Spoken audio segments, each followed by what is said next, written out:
Mahalagang mga balita, napapanahong impormasyon. Kami ang inyong gabay pag may bagyo at sakuna. Serbisyo ng gobyerno kapag may nangangailangan. Mga proyekto ng Pangulo, damang-dama ang pagmamahal niya. Tulay ng mga hinaing, ang problema ng bayan ating lulutasin. Tulay sa himpapawid, tulay ng pagbabago. Radyo Pilipinas, ng bagong Pilipinas. Radyo Pilipinas, ng bagong Pilipino. Mga proyekto ng Pangulo, damang-dama ang pagmamahal niya. Radyo Pilipinas, radyo publiko, ang boses ng Pangulo.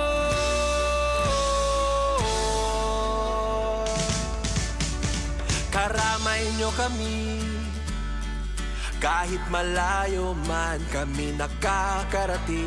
OFW magsasaka, buhay ay iba't iba, san mang lugar ng bansa natin.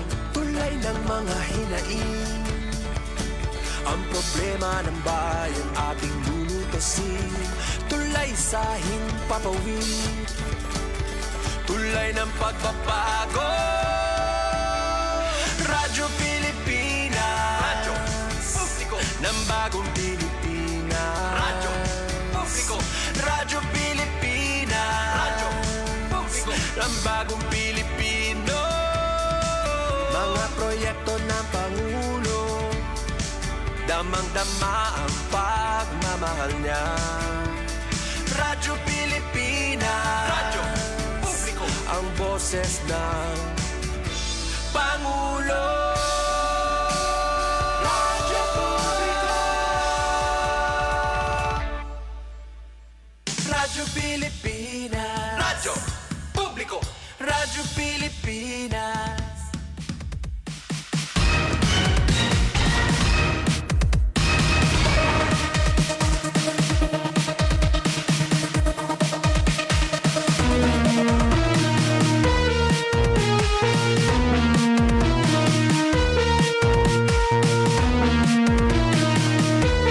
Anatong oras sa kabarangay, meron na kita 20 minutos na nakalabay alas 9. Medyo na late kita, no? Nagpasa pa kita report Manila. Good morning, happy Friday. Bisan ko na damulay ton aton mga tagsa, ano, nga inaatubang nga mga kung ano-ano la. Intras buhi ano damit problema, Ate Pen. Problema lang yan. We have a big God na aton sa sandalan. Thank you. Kaupalagi hapon natin ha Master Control Coach Yufem. Pinagiton overall supervision ni Ate Ruth Rivera Abunda para tahus kita ano ito na aton na programa yun ang adlaw sumat estihanon. Maupay nga morning nga dahito na ada lagihap nakaantabay lagihap ano hayratag sa nga panimalay samtang nagaandam hiton na paningudtuhon nagtutuwag-tuwag di dahito na mga opisina. Sige la ano abrido man ito na radyo. Kay kinabago naman kita mga cellphone na ito nagiyan na kukulawan pinamamatian via live streaming. Good morning. Oran-oran lagi hapon kita no, yun ang adlawhan na Friday, tikang pagkakulub kagabi, an ato na mga tarotariti dida. Salit ayaw hingalimot pagdarahin payong pananggahito na uran na kuan la pa naman ano, na kalit ito na uran, delikado na, bawal magkasakit. Health is wealth. Anhin mo ang yaman kung ang katawan ay may sakit naman, di ba? Talaga. Ining siringanon nga health is wealth is very true. Kapag kaya na makuri na kung magkasakit salit hikita na mismo ito na humigog mahitat kalugaringan. Para iba nga mahigog mahitat kalugaringan kung di hikita mismo, di ba? Sige daw, ito na mga aktibidad ito na ato na Pangulo Coach UFEM ato na bantayan kaya ato na aton mga sister station na mga ka-PCEO nakaantabay di na naman Tacloban partikular di na may San Juanico Bridge para hiton pag pahataas na nga daha 15-ton load capacity na maaging mga sarakyan di daha sa Juanico Bridge nga naging lalauman ito na pagbisita ito na ato na Pangulo yan ang adlaw partikular mapakadangayan hi Presidente Marcos Jr. National Maritime Polytechnic iya inikukulawan dida ito na perang programa ito na ahensya labot lah ito niya gihapon na pag kita ito na ongoing rehab dida San Juanico Bridge adaman lah ito na ito National Maritime iya gihapon ito na kikitaan dida ito na mga programa ito na ahensya nga nakatuon hito na maritime training pagpapakusog hito na oportunidad para hito na mga seafarers nga na coastal community.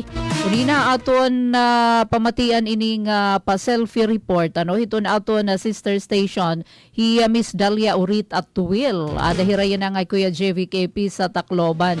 I Jevic naman matutok hiton dito na hiton na San Juanico Bridge kapag kada hiton na aton Pangulo syudad hiton na Tacloban. So yan na ini nga adlaw December 12 tikang hiton ang dati hini 3 tons sa diba iton hapaggaya na. So after haton malampuson nga dry run December 10 yan na naman nga adlaw December 12 adto na formal na nga pag-abri pinaagi haton ginpahitasan nga load limit tikang hananay 3 tons titikangan na nga pagpaagi ay yan nga adlaw adton 15 nga tonelada nga mga kargada hiton na mga sarakyan. So successful siring paman adton gindumara nga dry run December 10 ko nagkamay-ada adtohin nagpasabot adto na DPWH Regional Office 8 nga pwede na adton two-way traffic adto na magkasalubong nga mga sarakyan. Nakaagi kita dida usala adto nga traffic adto na pinaagian sa nga lane yan na naman adton dati. Pero magpapabilin lagi hapon kay di ba aton unob talaga hiton adton original 30 tons. Tapos ginpahabuban nga dahadton 3 tons darahadton rehabilitation nagkamay-ada naman hin dry run di dahadton December 10 para mahimo na nga 15 tons at least diri na gudtal nga magkakaproblema di dihadton alternate nga route adton via pagsakayhin barge an amandayihan port. Hapag kaya na naman nasa ring adton na DPWH okay naman adton gindumara nga dry run adton ira dida ginhimo nga pagkita hadton gindumara nga rehab salit posible na or naging posible man nga ni didaton dry run nga ang two-way traffic San Juanico Bridge. Salit kasumpay hini yan ang adlaw personal ini nga kikitaan hiton ato na Pangulo na pagtikang nahan hindi nang two-way traffic pinahitasan to 15 tons ngan iya gihapon kukulawan. Ano na ba iton progreso? Hitni nga gindudumara nga rehabilitasyon na tulay. Giimportantihi inihiya nga tulay saring paman kanina ni Miss Aleth Reyes hadton PIA Leyte nga kaapi ini kaparte hiton Maharlika Highway kay nagdudugtong ini hiton Samar ngan Leyte ngan kuntikadto naman Luzon via land trip ngadto Mindanao asay good man ini iton ginaagian. Salit ang ayan lang iniin magin pulido iton trabaho so amo ini nga personal ini nga kukulawan. Inspeksyonon hiton aton na presidente yan ng adlaw. So amini iton pira nga mga aktibidad ano nga pagbubuhaton hiton aton presidente yan ang adlaw dida naman ha syudad hiton Tacloban partikular ha sa Juanico Bridge.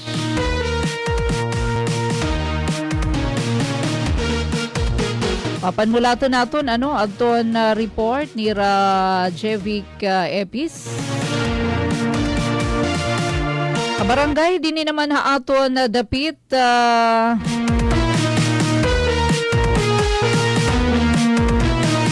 ato na ini nahi balita liwat ano aton pag-abri naman hiton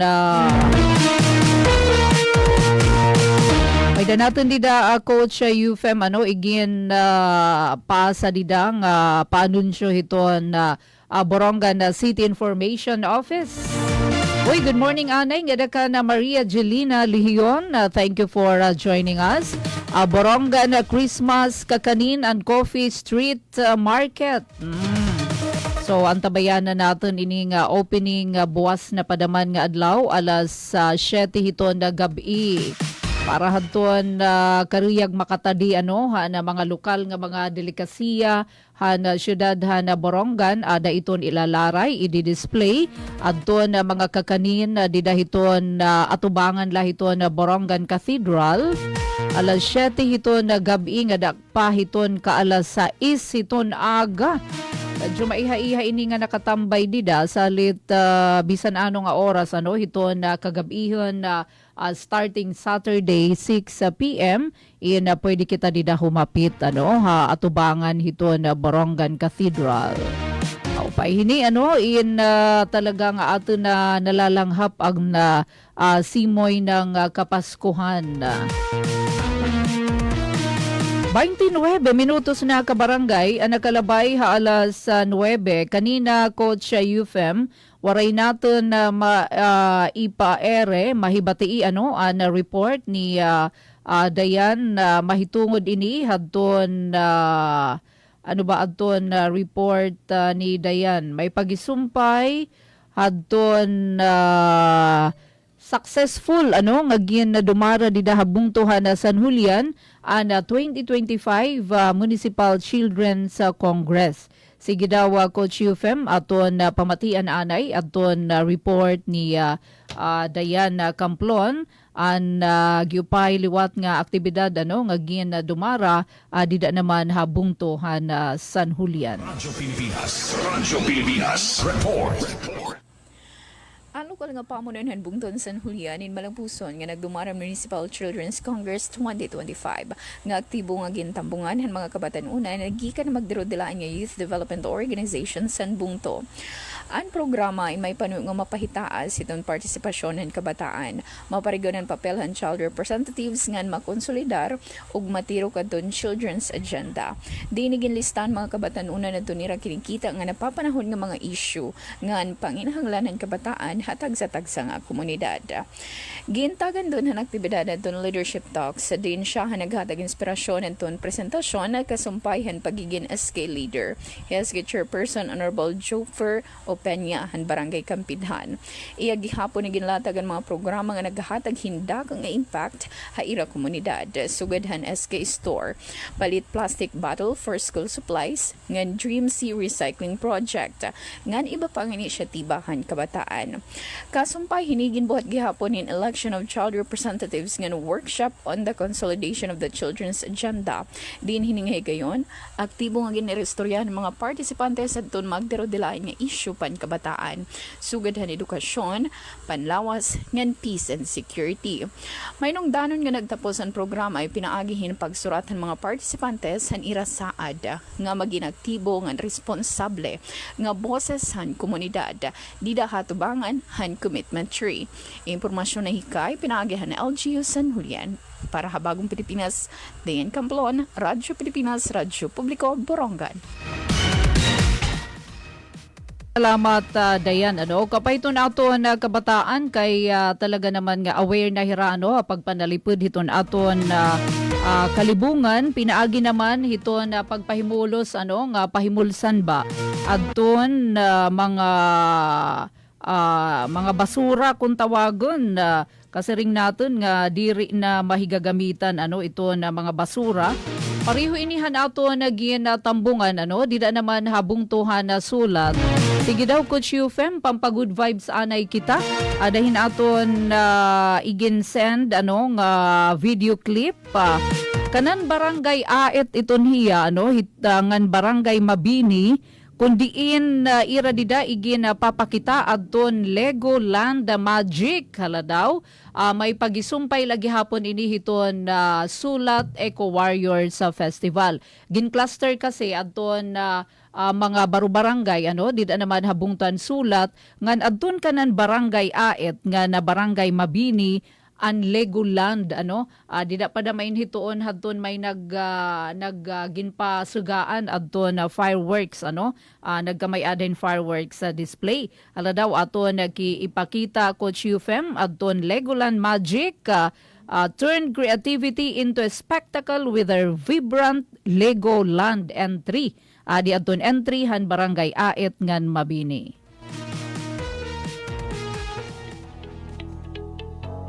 Kaupay, no?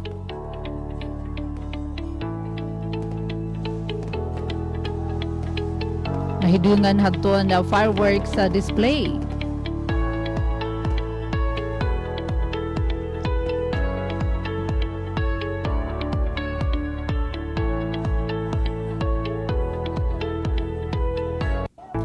Mga tuhay itiya nga mga indigenous materials, mga waste na nga mga products, tapos ginhimo nira ito ng urugyasan. Kasi iton Circus of Lights man ito na tema, ira naman ginpahimulusan nga pwede tiyang adtusakan hiton kabataan gan pwede dito mag-uyas. Syempre with parental kumbaga guidance.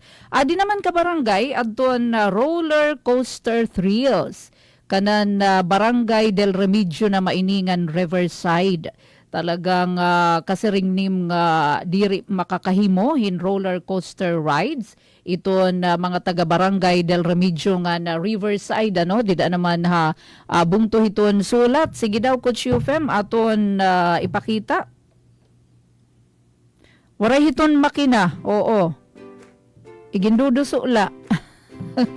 Pero giupay, nag-enjoy natin na mga kabataan.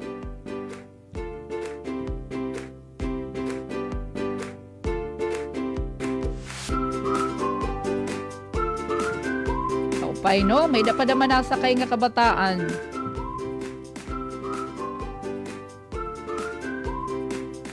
Kinalasan adton na isa nga bata nga nag-uuna kay kuan pero very enjoyable bisan pangani adton diri la mga kabataan adton nag-enjoy kay may dadida ibang mga rides nga pwede sumakay adton ira mga parents adton mga kag-anak or guardian.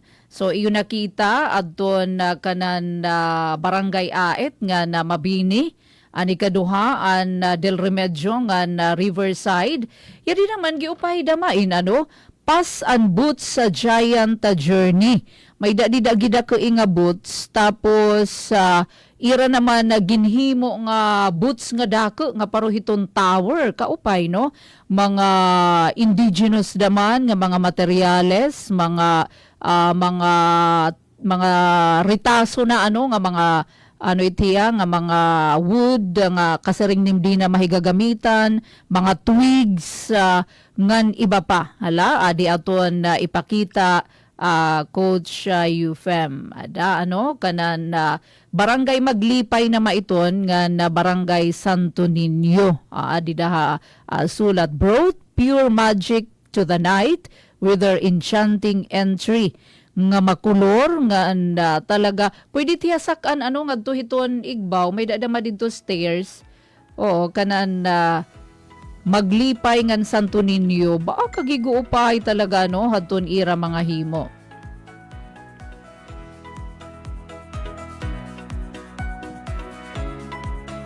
Ayan maupay barangay Maglipay nga na Santo Niño. Kaupay, no? Siyempre, himan upay-upayay iton, kay iton na first prize is 250,000 pesos. 250, 200,000 ito na second prize, samtang 150,000 naman ito third prize. Kaupay. Salit bisita na kamo ngada naman habong to ito na sulat. Hala, isa pa. Adi feature natin hira barangay ka Premar Garol. Jurassic World naman adto na teemahan barangay Loyola Heights nga Abukay. Jurassic World sige ato na ipakita ko Chiefem. Aba kagiupay no.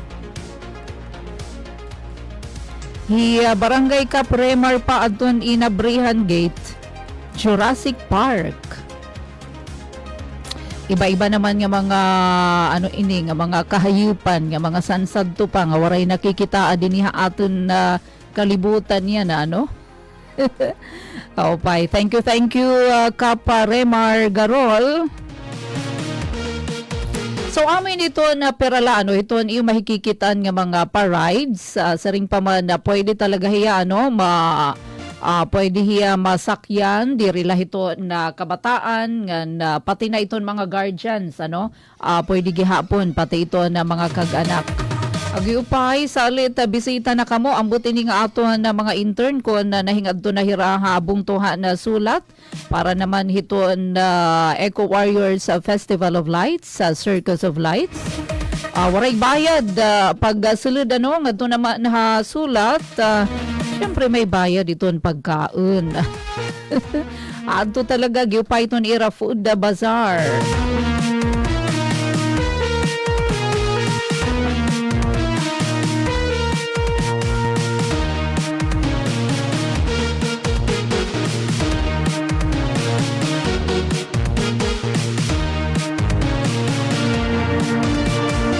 Alright, so kabarangay na ato na oras, may na kita 39 minutos na, nakalabay alas 9. Di nila ato na taramdan na sumat estehanon, waray pakod siya UFEM, ato na tatambungan nga aktibidad ni Presidente Ferdinand Marcos Jr. Kalawan taha. Kay bangin kita maligbukaan na mga dagko nga mga aktibidad hito nato na Pangulo.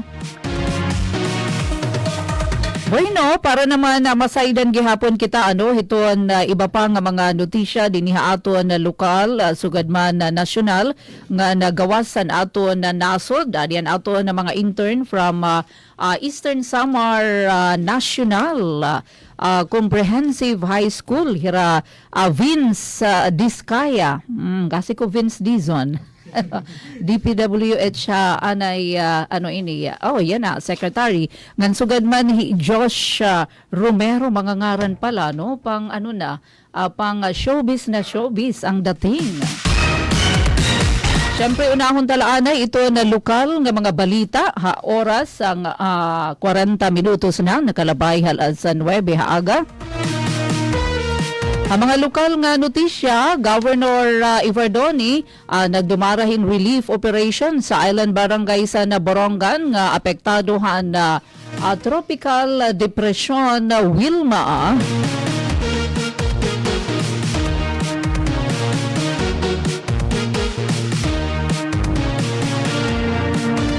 Alright, so ato na unahon Josh Romero para hining balita. Radyo Pilipinas Report. Personal ang haging pangunahan ni Governor R.V. Ivardoni ang distribusyon hin family food pack sa mga islahan di Vinubo ngan ando ha syudad han Borongan didahan Miyerkules ika-10 han Disyembre para mabuligan ang mga residente nga naapektuhan han Tropical Depression Wilma. Ini nga aktibidad in kapartihan nagpabadayon nga relief operations han provincial government han Eastern Samar. Ang kada food pack inaglalakip hin 6 ka kilo nga bugas, napulo nga dilata nga napulo ka pakete hin kape. Kaupod han gobernador hi board member Timmy Campomanes upod ang konseho han mga island barangays. Hakabug-usan 288 nga food packs an naipaabot ha barangay Divinobo, samtang 295 ang naihatag ha barangay Ando. Sumalakan Governor Ivardoni gintalinguha han probinsya nga makahatag dayon hinbulig ha mga pamilya nga sobra an epekto han bagyo, labi na ang mga naasa ha pakabuhi ha panagat. Nagpasalamat liwat hiya ha opisina ni Senator Bam Aquino tungod han padayon nga suporta para han probinsya han Sinirangan, Samar. Tikang habalita naging surat ni Ma'am Penelope Pomida para sumat estihanon Josh Romero nagbabalita. Na mga salamat Josh Romero. Ang kadugangan nga notisya lokal, pinakauna nga Balay Silangan Rehabilitation and Reformation Center, probinsyan Sinirangan, Samar, ginabrihan habungtuhan maslug. Ang detalye ato na pamatian na report ni Vince Diskaya. Radyo Pilipinas Report. Usang nga makasaysayan nga kalampusan na naitalayan ng adlaw habungtuhan Maslog Eastern Samar, kauman opisyal nga abrihanhan lokal nga gobyerno ang pinakauna nga Balay Silangan Rehabilitation and Reformation Center ha probinsya. Ang pagtukod hini nga sentro nagpapakitahan marigon nga commitment han munisipalidad han Maslog nga maghatagin talwas nga waray droga nga punuhin paglaom nga komunidad parahan nga tanan nga Masloganon. Ginpangunahan ang seremonya ni PDEA Regional Office 38 Regional Director Sir Lirio T. Ilaw Oximar, kaupo ni Vice Mayor Zacarias C. Santiago, PDEA RO8 ESPO Provincial Officer IA Cleveland S. Villamor, ngan iba pa nga mga opisyales, ini nga bago nga sentro in magsiserbi nga importante nga darampagan para han rehabilitasyon ngan reformasyon. Maghahatag inihin ikaduha nga higayon ha mga individual nga magtukod hin ira kinabuhi pinaagihan mga programa, moral recovery activities ngan suporta tikang ha komunidad. Ang pagkakamayada hin Balay Silangan ni nagpapakita hin makusog nga pagserbisyo ang LGU Maslog nga nagsusunod na panawagan para parigununan mga inisyatiba kontra ilegal nga droga. Ang report in sinurat ni Ma'am Maria Daisy Amor Lalosa Bilizar para sumat estihanon Vince Diskaya nagbabalita. Thank you, Vince. Samtang sagka naman kita ha mga notisya ha kauluhan. Oplan na biyahing ayos Pasko 2025. Igpapatuman habugos nga nasod. Ang detalye aton pamatian ng report ni Josh Romero. Radyo Pilipinas Report. Nagandam na ang Philippine Coast Guard o pambansang tanod maritima para hanasod na yun nga pagpapatuman han oplan biyahing ayos Pasko 2025. Base masiguro ang seguridad han mga pasaheros han mga pantalan tikang ika-20 Disyembre 2025 tubtub ika-4 han Enero 2026. Ginmanduan ni Admiral Ronnie Gil Gavan nga igbutang haitaas nga alerto an nga tanan nga distrito, istasyon ngan sub-stations tungod han ginlalauman nga pagdaramo han milyones nga biyahero para han Pasko nga bag-o nga tuig. Pinaagihan direktiba ni Pangulong Ferdinand Marcos Jr. nakigsumpayan ang pambansang tanod maritima ha Department of Transportation, Philippine Ports Authority ngan Maritime Industry Authority base maipatuman ang pagbantay ha pantalan ngan mga lugar bisita. Ginsumat ni Kapitan Noemi Kayabyab nga ipapadapat gihapon ang mga tawuhan ha Department of Transportation malasakit help desk para buligan ngan giyahan ang mga pasahero nga nagkikinahanglan hinbulig. Tikang habalita nga ginsurat ni Ma'am Dayan Liar para sumat estihanon Josh Romero nagbabalita. May na nakita ka barangay, 41 minutos na nakalabay hala sa 9 haaga. Padayon lagi hapon kamo na katutok kato na taramdan sumat estihanon. Samtang hakadugangan nga notisya halang yaw ha kauluhan, 8.7 milyones pesos nga smuggled nga sigarilyo na rikupuhan PNP ha kadagatan han Ipil, Zamboanga, Sibugay. Ang detalye ha report ni Vince Diskaya. Radyo Pilipinas Report. Nakita ng Philippine National Police or PNP ang maabot 8.7 million nga baloran smuggled nga sigarilyo nga ginhimo nga pre-dawn Seaborne Patrol habaybayon han ipil Zamboanga Sibugay kakulup nga adlaw. Mga alas 4 han kaagahon sinugod ang Zamboanga Sibugay Maritime Police han Seaborne Patrol upodan iba pa nga unit han PNP katapos nira nadakupan usa nga gray nga motorized nga baluto. Naarestohan usa nga lalaki nga nakumpiskar ang 150 master cases han iginbabawal nga sigarilyo nga nagkakahalagahin maabot 8.7 milyones. Hapag kay na ang suspect nga ang mga ebidensya aada ha kustodiyahan Zamboanga Sibugay Maritime Police Station. Nalipay naman ang acting PNP Chief PLT General Jose Melencio Nartates Jr. han madali nga pagkilos han mga unit nga nagpakita in andam ang pulisya han makig-away kontrahan illegal nga mga kalakalan. Ang reporting sinurat ni Mama Dayan Liar para sumatestihanon Vince Diskaya nagbabalita. Mga notisya naman halangyaw nga labnasan.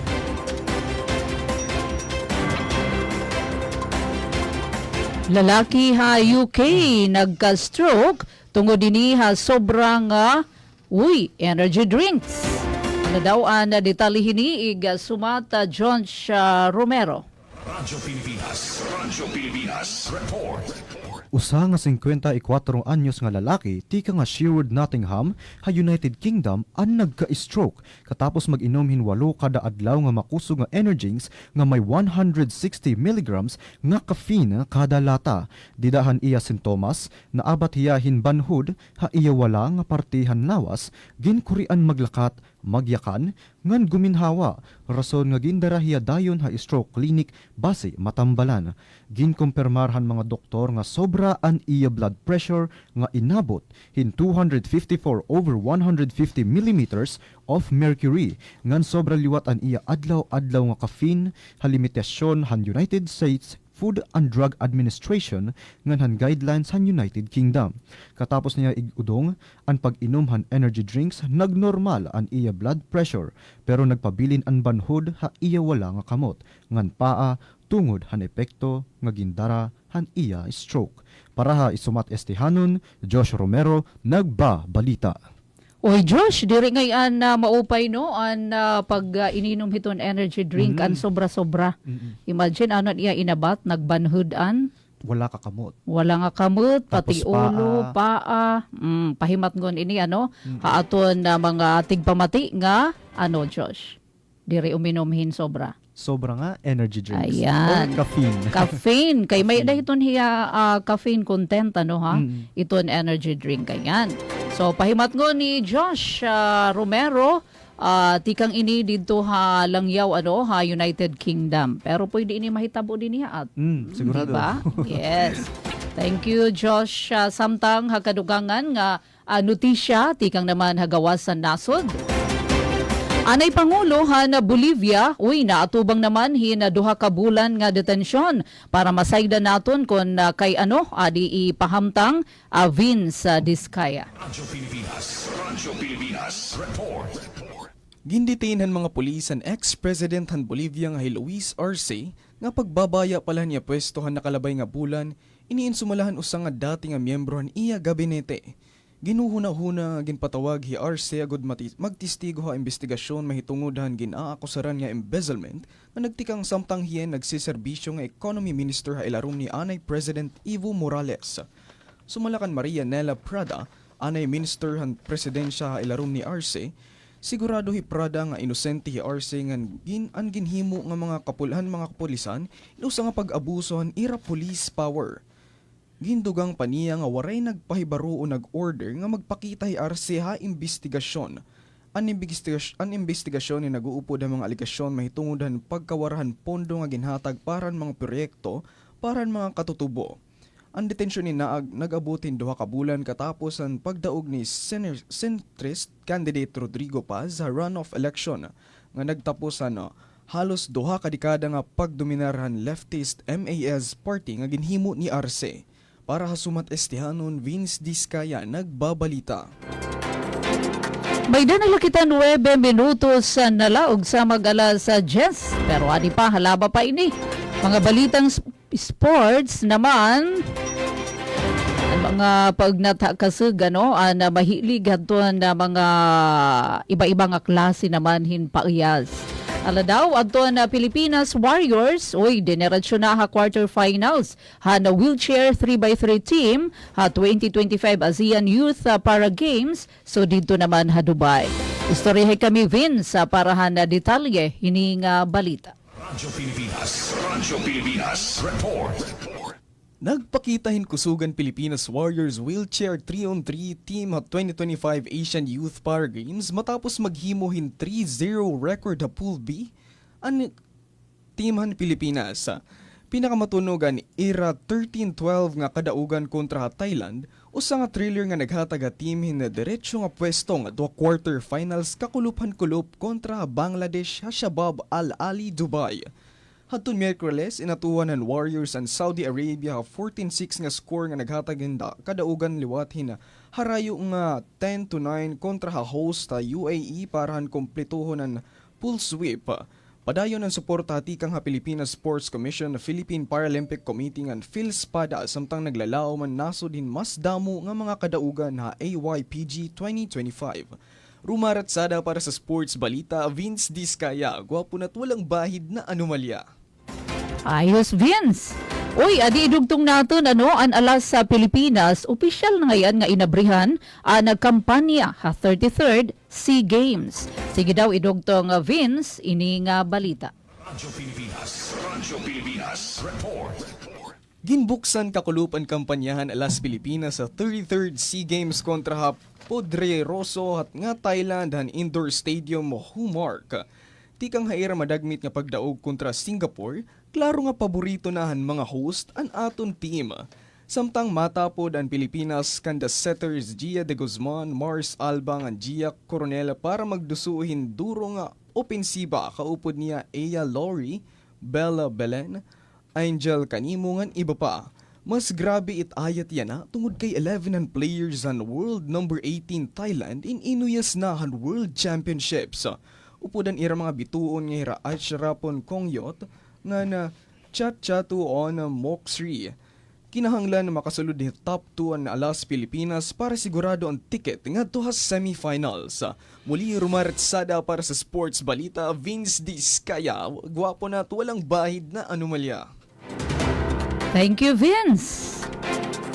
Well, nga di naman kita na mahilig hadton na pa-showbiz. Ano bang latest? Ato nababatian ka na Kuya Josh Romero. Aton veteran actor nga hiya Tonton Gutierrez binilib haya ko actors nga may ada Down syndrome. Sige daw, Josh, ano ba ini nga biniliban ni Tonton Gutierrez? Radyo Pilipinas. Report. Hello mga ka-showbiz, ito na ang kwento sure na magpapa sa inyong lahat. Fresh from the Metro Manila Film Festival 2025 Celebrity Golf Tournament. Si veteran actor Tonton Gutierrez nagbigay ng super heartfelt revelations tungkol sa pelikulang I'm Perfect, a groundbreaking MMFF entry starring two talented actors with Down syndrome, sina Earl Amaba at Crystal Go. At mga besh, ang mga chikahang ibinahagi niya, grabe, as in ibang level. Sabi ni Tonton, kakaiba itong pelikulang to at hindi siya nagbibiro. Full of admiration ang aktor. Habang kwento niya ang husay ng kanilang two lead stars, hindi raw sila basta featured. Talagang umaarte, sumusunod sa direction at binibitbit ang buong pelikula with their own charm, dedication, and innocence. Si Tonton kasama sina Lorna Tolentino, Joa Marquez, Sylvia Sanchez at Janice de Belen. Naka-support mode lang dahil sina Earl at Cristel daw talaga ang tunay na bida. Yes mga moms, sila ang center ng the story. Hindi accessory characters ha, at kahit minsan kailangan ng extra patience dahil sa speech challenges. Todo effort at todo puso raw ang dalawa. Every single take. Dagdag pa ni Tonton, malaking eye-opener sa kanya ang experience na to. Napansin daw niya na madalas, instinct ng tao na i-baby o kausapin ng pangbata ang persons with Down syndrome. Pero mali pala, dapat normal lang Ani niya, dahil kaya nila makatrabaho, makapag-decide, umarte, at maging functional adults. Sobra pa raw silang sweet, warm, at genuine to the point na nakakaingit ng innocence ang purity nila. At syempre, malaking emotional anchor din si Lorna Tolentino sa movie bilang protective mother. Kaya daw iyak ng iyak si LT sa set. Trailer pa lang raw yan, tagos sa puso. Paano pa kaya yung buo?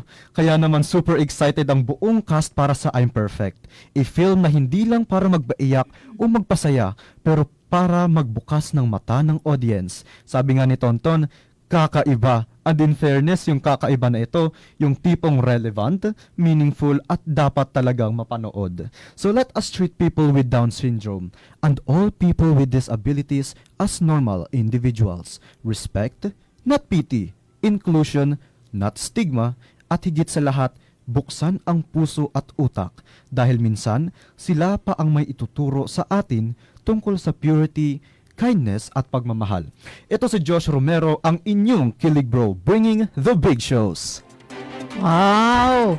I like that. And I love it. Diba, in the eyes of God, we are all equal. So, walang discrimination. Yes. Bisan din nga trabaho, pag-apply hi trabaho, asya pa hapag-arte. Diba? Kaupay.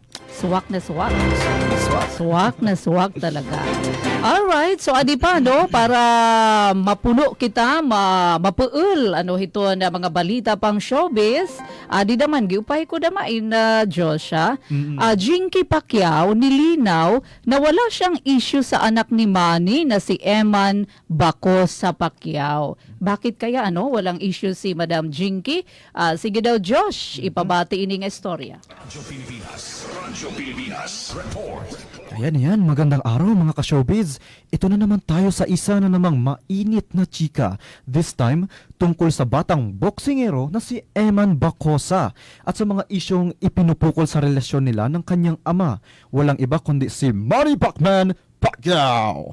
Ano nga ba ang totoo sa mga hindi niya binibigyan ng anak comments online? At ano ang really score from Team Pacquiao? Let's break it down, mga ka-PEP.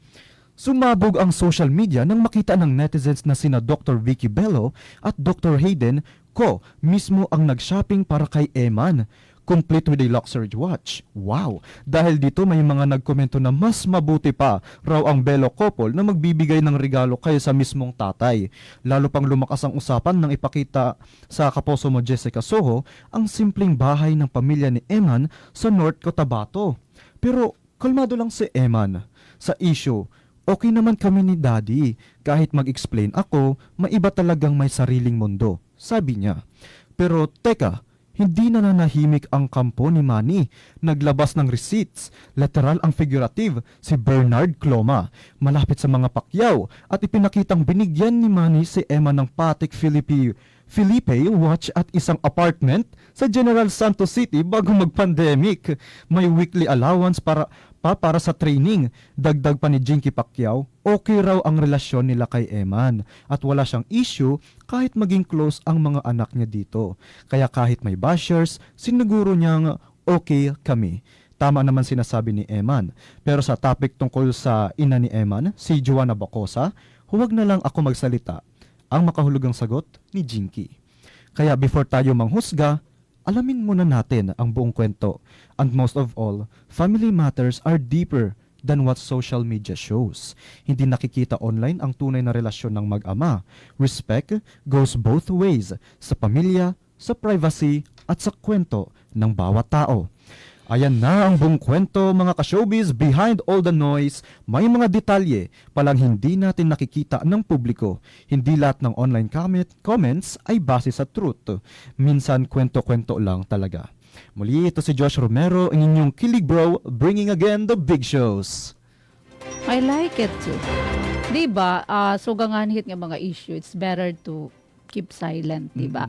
Ngan family matters, masusolve within the family. Oo. So dirit aton nakikita social media nga tanan ungod, di ba? So maupay ini. So nakikita naton kung ano iton hindot may breeding. Di ba kaupay no Miss Jinky ko an lahiya cool makikita talaga nim kung ano totoo nga batasan ito sa nga tao. Wow, thank you. Oy, adi pa diri pa nagtatapos kan Miss Jinky Damain personal assistance ni Jinky nilinaw ang lahat upod paen ng akusasyon, alam niyang mahal ni Manny si Eman.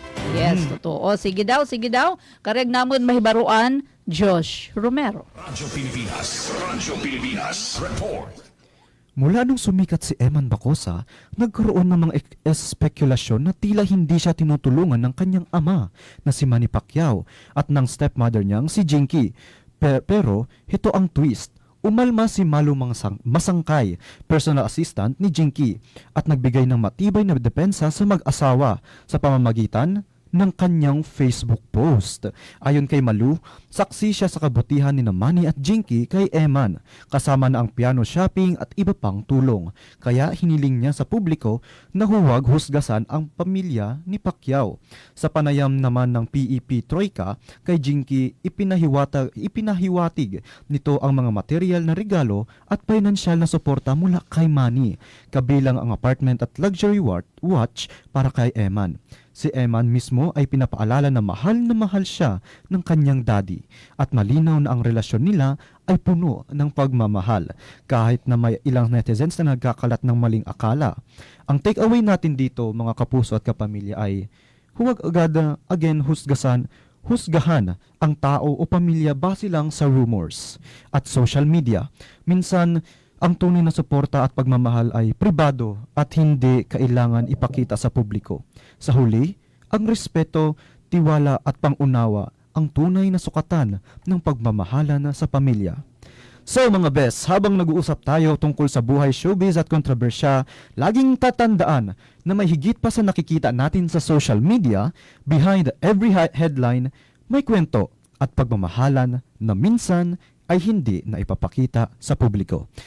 Ito si Josh Romero, your kilig bro, bringing again the big shows. I like it again. Thank you, Josh. Ngan Vince, kaupay, no? Think before you click. Kumbaga, diriit nga tanan 100% iton istorya ad hiton social media. Mas mamanda mo pa, no? Didihiton behind the scenes. Salit, giupay, no? Hilom la kita kay hira aramit nira kung ano yung kamatuoran. Diba, Vince and Josh? Thank you so much. Wow. Pinapalak pa kabati. Ano yung performance? Thank you. Thank you po. Congratulations sa way to go, no? Josh nga na Vince. Yes. Damo nga salamat. Alright, so amad to kabarangay adton produkto. Hanira naman din ipag pera pala kamo ka days. 13 days na? 13 days. Oh, talaga? Pero kaupay, pwede na pang professional. Wow. Thank you. Congratulations sa Josh ngan Vince. Thank you. Damo nga salamat. Ayan, so amad to kabarangay ang mga taga Eastern Samar National Comprehensive High School interns natin din niya station DYES Josh Romero ngan Vince Diskaya. Okay, so ang mga balita ni Josh nga na Vince, uy, nagdarahaton ha oras, may na kita 5 minutos na kabarangay. Nagkalabay ha alas 9. It's time, bye-bye time na liwa. Temporaryo kami maglilisensya Ate Pen, hangaran ni Ate Ruth Rivera Bunda. Sugad man na nato na nagiyan na kabakyang, Didier Master Control Coach Ufem Buna Jr. Hidayan, nabatian natin at niya report kanina, ngan syempre natin mga intern Josh ngan Vince from Comprehensive and CHS. Ate Pen, pumida ini na sa ringgida mo inga salamat. Happy Friday! Sunod nga nga simana, dinilaha aton na taramdan sumatestihanon, utro, malipayon nga aga, God bless po ha aton nga tanan. Serving the Republic of the Philippines for more than 75 years.